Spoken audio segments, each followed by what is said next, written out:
వారి ముగ్గురికి రిలీజ్ ఇవ్వడం జరిగింది, బయటకు రావడం కూడా జరిగింది. తర్వాత అది బయటికి రావడం తప్పని హైకోర్టులో ఫైల్ చేశారు, అది పెండింగ్లో ఉంది. దానికి మా వాదనలు వినిపించేటటువంటి కార్యక్రమం చేస్తాం. ఏంటంటే ఒకరు తీసుకెళ్ళి లోపల పెడితే వాడు ఎంత కాలమైనా దానిలో ఉంచే విధంగా కార్యక్రమాలు చేయాలనేటువంటి ఒక దురుద్దేశంతో కూడుకున్నటువంటి కేసు ఇది. ఒక అభూత కల్పనలు. ఆ కథలు చదువుతామంటే చాలా విచిత్రంగా ఉంటాయి. ముఖ్యంగా ఈనాడు, ఆంధ్రజ్యోతిలో రాస్తున్న ఫ్రంట్ పేజ్లో రాస్తారు ఈ కథ. ఒక్కోసారి ఒక కథ రాస్తుంటారు. ఆ కథలు చాలా ఆసక్తికరంగా ఉంటాయి. కారణం ఏంటంటే అవన్నీ కల్పిత కథలు, వాస్తవంగా జరిగినటువంటి కథలు కాదు. కాబట్టి వాళ్ళ కవితా ధోరణి అనండి, లేకపోతే ఆ రచనా ధోరణి అనండి చాలా అద్భుతంగా ఉంటుంది. సరే, ఒకదాని కూడా పొంతన కుదరదు అనుకోండి. ఆ పొంతన కుదరదని చెప్పేసి మొన్న ఫస్ట్ ఛార్జ్ షీట్ని న్యాయస్థానం తిప్పి పంపించింది. మన తర్వాత ఏదో సరి చేసి మన పంపించేటటువంటి కార్యక్రమం చేశారు.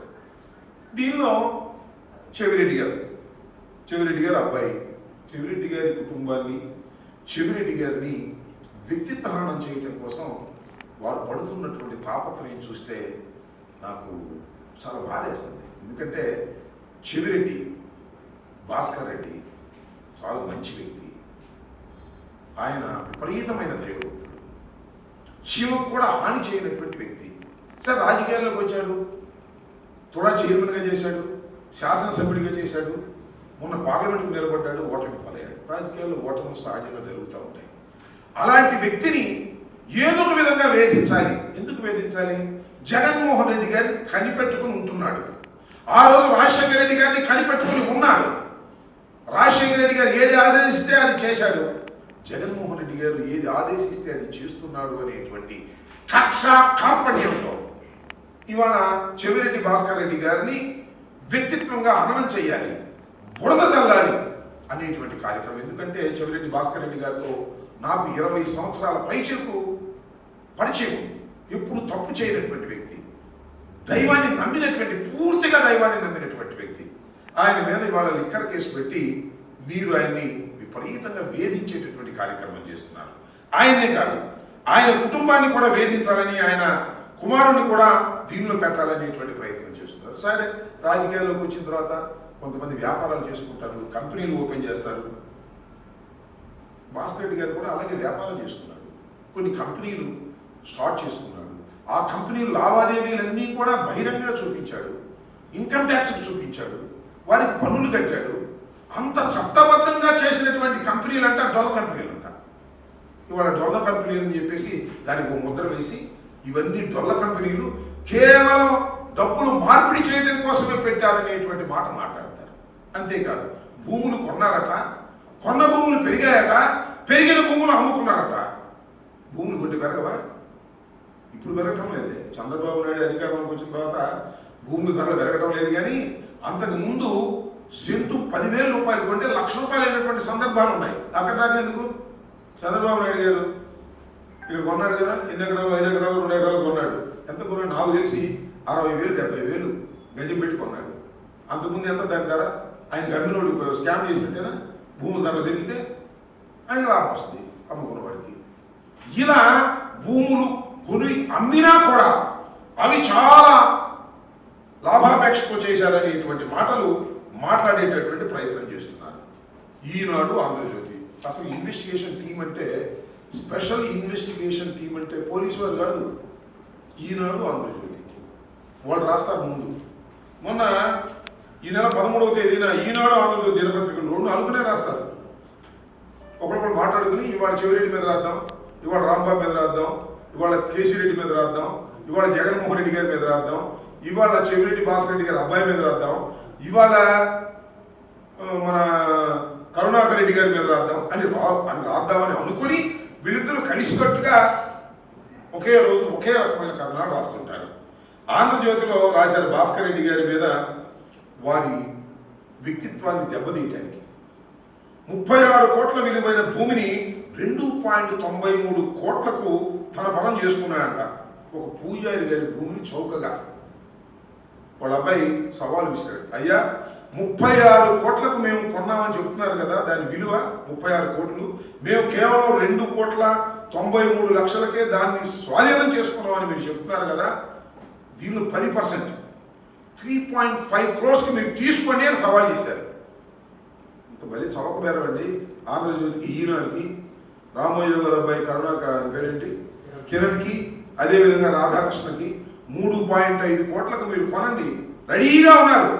36 కోట్ల భూమిని మీరు రాశారుగా, కొనండి, సిద్ధంగా ఉన్నాడు. కొనగలరా? రాత రాసి అవతల వారేయటమే, బురద తెలియచేయటమే, బురద ఇసేయటమే. కేవలం అది పనికొచ్చేటటువంటి భూమి కూడా కాదు.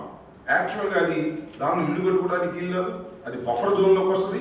ఆ బఫర్ జోన్లోకి వచ్చేది కేవలం మొక్కలు మాత్రమే పెంచుకోవడానికి మాత్రమే పనికొచ్చేటటువంటి భూమిని కొని దాన్ని కొద్దిగా ల్యాండ్ సరి చేసి వాళ్ళ కాంట్రాక్ట్కి డబ్బులు కడితే అదొక పెద్ద స్కామ్ అని దీనిలో చిత్రీకరించేటటువంటి కార్యక్రమం చేస్తున్నారు.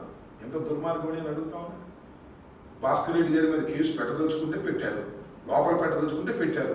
అంటే ఇక బయటికి రాకుండా ఉండటం కోసం పుంఖాలుగా స్టోరీలు, పుంఖాలుగా ఛార్జ్ షీట్స్. అంతేకాదు చివరికి సజ్జల భార్గవ రెడ్డి ఆయన కక్ష సోషల్ మీడియాలో మాకు మెయింటైన్ చేశాడు కాబట్టి, సజ్జల వారి కుమారుడు కాబట్టి సజ్జల భార్గవ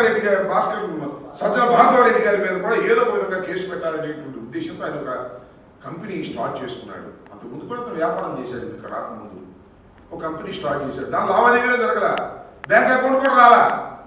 అది స్కామ్ అంట.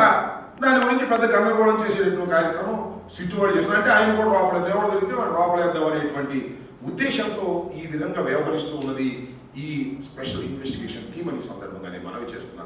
ఒకసారి మీ అందరికీ నేను చెప్పదలుచుకుంది ఏంటంటే 21/6/25 ఈనాడు డేట్స్ ఉన్నాయి. 28/6 ఈనాడు, 2/7 ఈనాడు, 3/7 ఈనాడు, 3/8 ఈనాడు, 4/8 ఈనాడు, 26/8 ఈనాడు, 11/9 ఈనాడు, 13/9 ఈనాడు, 16/9 ఈనాడు. ఎన్ని ఒక్కసారి 16/9 ఈనాడు. ఒక్కసారి ఈనాడులో రాసినవి, ఆంధ్రజ్యోతిలో రాసినవి న్యాయ నిపుణులు ఎవరన్నా ఉంటే, న్యాయవాదులు ఎవరన్నా ఉంటే ఒకసారి ముందు పెట్టుకు చూడండి. ఇంక ఛార్జ్ షీట్ చదవాల్సిన అవసరం లేదు. There is no need of seeing charge sheet. న్యాయ నిపుణులు అడుగుతా ఉన్నా, న్యాయవాదులు చెప్తా ఉన్నా, ఒక్కసారి ఇవన్నీ పెట్టుకు చూస్తే ఖచ్చితంగా ఛార్జ్ షీట్ తయారైపోతుంది. అంటే ఛార్జ్ షీట్ తయారు చేసింది స్పెషల్ ఇన్వెస్టిగేషన్ టీం కాదు. ఈనాడు, ఆంధ్రజ్యోతి, TV5 ఈ వార్తలన్నీ కలిపి ఛార్జ్ షీట్ తయారు చేస్తారు. ఇది అతకదు. అతకపోతే జడ్జి గారు ఒప్పుకొని తిప్పి పంపిస్తారు. మీరు చూశారు. 11 కోట్ల రూపాయలు సీజ్ చేసామన్నారు కేసీరెడ్డిది. దాని మీద కేసీరెడ్డి పిటిషన్ పెట్టాడు. ఇవి బ్యాంకులో మీరు డిపాజిట్ చేస్తున్నారు, ఈ బ్యాంకులో డిపాజిట్ చేసే డబ్బుల్ని వేరే సపరేట్గా పెట్టండి, దాని నోట్ల మీద ఉన్న నెంబర్లు కూడా నోట్ చేయండి అని. అవి ఎప్పుడు ప్రింట్ అయినాయో తెలుస్తాయి అని. లేదు కలిపేసామన్నారు. కలిపేస్తే మీరు కౌంటర్ ఫైల్ ఇవ్వమన్నారు. కౌంటర్ ఫైల్ ఇంతవరకు లేదు. ఎంత తిమ్మిరి బొమ్మిని పడ్డారో, ఎంత గందరగోళం పడ్డారో మీ అందరూ చూస్తూనే ఉన్నారు. కోర్టు వారు అడిగినటువంటి ప్రశ్నలకు సమాధానం చెప్పలేక ఈ 11 కోట్ల వ్యవహారంలో సిట్టు ఎన్నిసార్లు సిట్ అయిందో, ఎన్నిసార్లు స్టాండ్ అయిందో నేను ప్రత్యేకంగా చెప్పాల్సిన అవసరం లేదు. ఇది ఎలా జరుగుతుందంటే ఒక అద్భుతమైన కథను అల్లినప్పుడు జరుగుతుంది. ఒక వాస్తవాన్ని ప్రజెంట్ చేసినప్పుడు ఇలా జరగదు. ఒక అద్భుతమైన కథను అల్లి కథలుగా చెప్పి పొలిటికల్ వెండేటాతో వైఎస్ఆర్ కాంగ్రెస్ పార్టీ కార్యకర్తల్ని, నాయకుల్ని వేధించాలనుకున్నప్పుడు మాత్రమే జరుగుతుంది. దీనిలో భలే డైలాగులు ఉంటాయి. కీలకమైన నిందితుడు, ప్రధాన నిందితుడు, ప్రాథమిక లబ్ధిదారుడు, అంతిమ లబ్ధిదారుడు. ఏందో మీరు నాకు అర్థం కదా. కొత్త మాటలన్నీ పెట్టేసి రాసేస్తుంటారు కథలో. ప్రాథమిక లబ్ధిదారుడు అంట, అంతిమ లబ్ధిదారుడు అంట, కీలక లబ్ధిదారుడు అంట.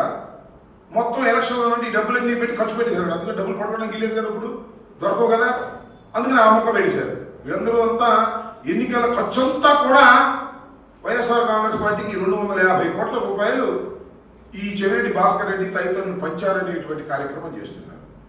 ఆధారాలు లేని ఆరోపణలు, ఆధారాలు ఇంటి పరిస్థితులు దొరకనటువంటి కార్యక్రమాలు ఇవన్నీ చేస్తున్నారు. నిజంగా లిక్కర్ స్కామ్ జరిగే అవకాశమే లేనటువంటి కార్యక్రమం 5 సంవత్సరాల పాటు కూడా. ఎందుకంటే ప్రభుత్వమే లిక్కర్ అమ్మింది, ఎవరు ప్రైవేట్ వ్యక్తులు అమ్మలేదు. డిస్లైన్ నుంచి తీసుకొచ్చారు, అవుట్లెట్స్ పెట్టి అమ్మినటువంటి సందర్భం ఉంది. అంతే తప్ప మధ్యలో అమ్ముకోవడానికి అవకాశం ఇవ్వాలి. బార్ లైసెన్సు, స్టోర్ లైసెన్స్లు మళ్ళీ పెంచడాలు రేట్లు, తగ్గించడాలు మళ్ళీ రేట్లు. ముందేమో షాపులు పెట్టారు, షాపులన్నీ పాడుకున్న తర్వాత రేట్లు పెంచారు వాళ్ళకి అనుకూలంగా కిక్ బ్యాక్స్ తీసుకొని.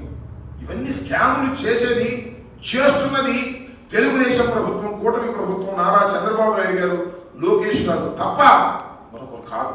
ఇదంతా కూడా పొలిటికల్గా దీన్ని ఏమనుకుంటున్నారంటే పాపం చంద్రబాబు నాయుడు గారు చాలా అనుభవజ్ఞుడే కానీ ఎందుకనో ఆవేశంలోనో ఆక్రోశంలోనో తెలివిని వీడుతున్నారు. ఏదో ఒక విధంగా వైఎస్ఆర్ కాంగ్రెస్ పార్టీని అణిచేయాలని, అందరినీ లోపల పెట్టేస్తే భయపడిపోతారని, భయపడిపోతే తనకు ప్రత్యర్థి పార్టీ ఉండదని, ఎలాగో పవన్ కళ్యాణ్ తనమ్మటే ఉన్నాడు, బీజేపీ తనమ్మటే ఉంది కాబట్టి ప్రత్యర్థి పార్టీ జగన్మోహన్ రెడ్డి గారి వైఎస్ఆర్ కాంగ్రెస్ పార్టీ ఉండదని, దాన్ని నాశనం చేద్దామనేటువంటి ఒక కుట్రపూరితమైనటువంటి ఉద్దేశంతో, ఆధారాలు లేని ఒక అభూతమైన కల్పనతో ఈ సిట్టు ద్వారా కేసులు పెట్టించేటటువంటి కార్యక్రమం చేసి మమ్మల్ని అణచాలని చూస్తున్నారు. కానీ ఒకటి మర్చిపోతున్నారు, ఎంత అణిచినా కూడా వైఎస్ఆర్ కాంగ్రెస్ పార్టీ అణిగిపోయేటటువంటి పార్టీ కాదనే విషయాన్ని మీరు గుర్తుపెట్టుకోవాలి. డాక్టర్ వైఎస్ రాజశేఖర రెడ్డి గారి మరణం తర్వాత ఆరంభమైనటువంటి ఈ రాజకీయ పార్టీ అనేక ఒడిదుడుకులు ఎన్నుకున్నది, అనేక సందర్భాలు అనేక ఒడిదుడుకులు ఎన్నుకుని నిలబడినటువంటి రాజకీయ పార్టీ. ఈ రాజకీయ పార్టీని ఏదో నాశనం చేసేస్తాము, తొక్కేస్తాము అంటే సాధ్యపడేటువంటి అంశం కాదనే విషయాన్ని దయచేసి నారా చంద్రబాబు నాయుడు గారు, లోకేష్ గారు గమనించాలి. మనం చేస్తున్నా ఇలాంటి తప్పుడు కేసులు పెట్టి బెదిరించాలని ప్రయత్నం చేయడం చాలా దురదృష్టకరమైనటువంటి పరిణామంగా నేను భావిస్తున్నాను.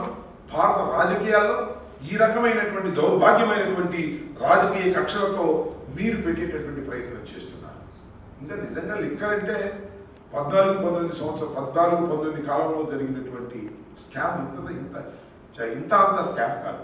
చంద్రబాబు నాయుడు గారి మీద అప్పుడు లిక్కర్ స్కామ్ కేసు కూడా ఉంది, దాని మీద బెయిల్లో ఉన్నాడు చంద్రబాబు నాయుడు గారు. ఇవాళ అంటున్నాడు ఆయన ఎవరో మొన్న ఆయన జగన్మోహన్ రెడ్డి గారు మీరు వెళ్ళండి కోర్టులకి, విచారణ జరిపించండి తొందరగా అని. చంద్రబాబు కూడా చేయొచ్చుగా విచారణ, అన్ని స్టేజ్ మీద బతుకున్నాడు చంద్రబాబు నాయుడు గారు. మా మీద సవాల్ చేయడానికి మాత్రం సిద్ధంగా ఉంటాడు. చంద్రబాబు నాయుడు గారు కూడా అంటున్నాడు రా దమ్ముంటే అసెంబ్లీకి అని. నువ్వేమైపోయావు అసెంబ్లీకి రాకుండా? ఏడ్చి మరీ పారిపోయినటువంటి సందర్భం ఉంది కదా, నువ్వు మన మమ్మల్ని సవాల్ చేస్తున్నావు. ఇలాంటి పనికిమాలిన సవాళ్ళు, ఇలాంటి పనికిమాలిన కేసులు పెట్టి వైఎస్ఆర్ కాంగ్రెస్ పార్టీని అణచాలని ప్రయత్నం చేయటం చాలా దురదృష్టకరమైనటువంటి పరిణామం.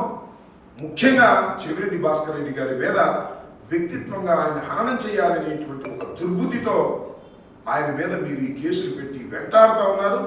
దీని ఉసురు మీకు కొడుతుందని కూడా ఈ సందర్భంగా నేను చెప్పదలుచుకున్నాను. భాస్కర్ రెడ్డి కానీ లేదా ఈ కేసులో ముద్దాయిలు కానీ ఎవరి మీద మీరు సరైనటువంటి ఆధారాలు చూపేటటువంటి శక్తి మీకు లేదు. కారణం ఇది అవాస్తవమైనటువంటి కేసు. దీనిలో స్కామ్ ఎక్కడ లేకపోయినా స్కామ్ ఏదో ఉందనేటువంటి భ్రమ కల్పించే విధంగా మీరు నాటకం ఆడుతూ ఉన్నారు.